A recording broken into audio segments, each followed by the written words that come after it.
Welcome, everybody, to another Rev Talk. It is January 9th, and I have to say, 9 days into this year, and Reverend Beverly is having a day and a half. So I would like to send out a request from everybody who sees this to just send her help. Send her love and comfort and courage and strength. When she texted me, I can only shake my head. God bless her.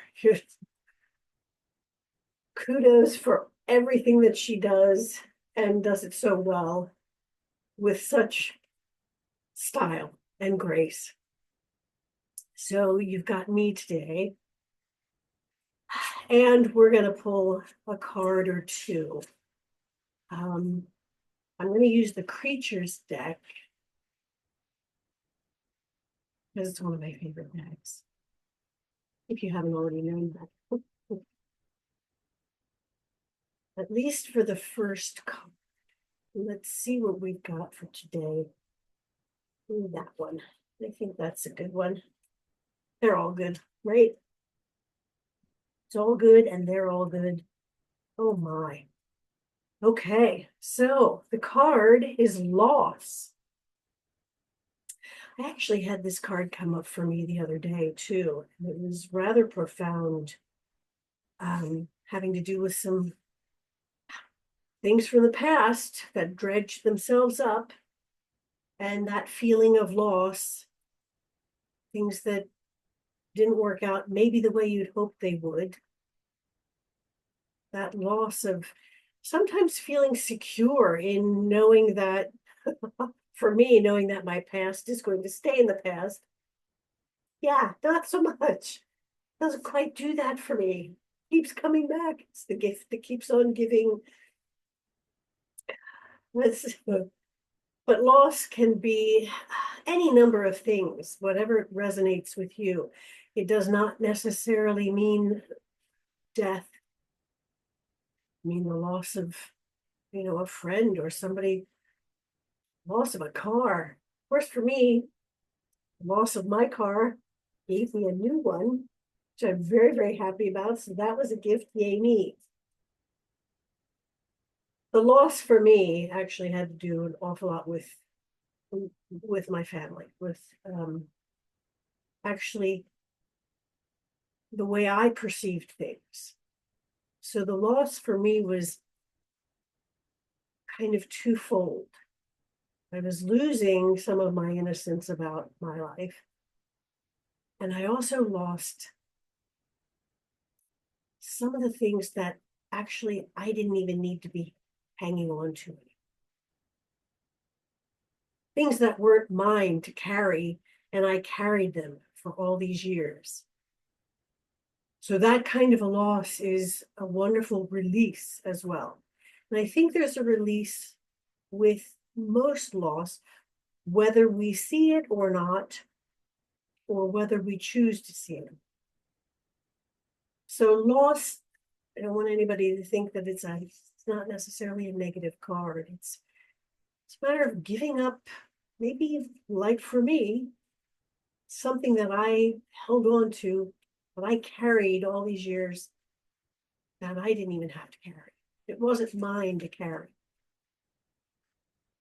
So the next card, they're telling me yes, yes, comes from a deck called When My Soul Whispered. I don't know if you can see it. It's actually a cute little deck. I got this from the Old Farmer's Almanac. I know, right?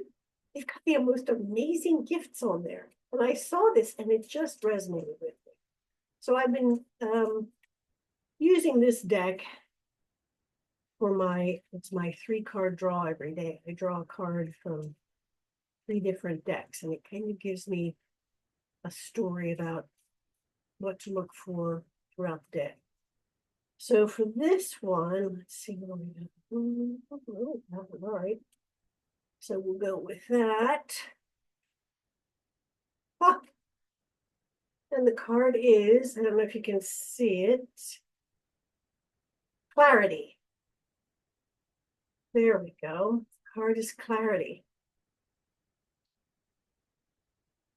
Now let me be clear on clarity. I suppose clarity, obviously there is a way to view things. And sometimes we jump into someone else's story before we know the whole story, or before we know, before we catch up. We might have jumped in the middle of something or towards the end of something. So we don't have the clarity to actually understand what's going on.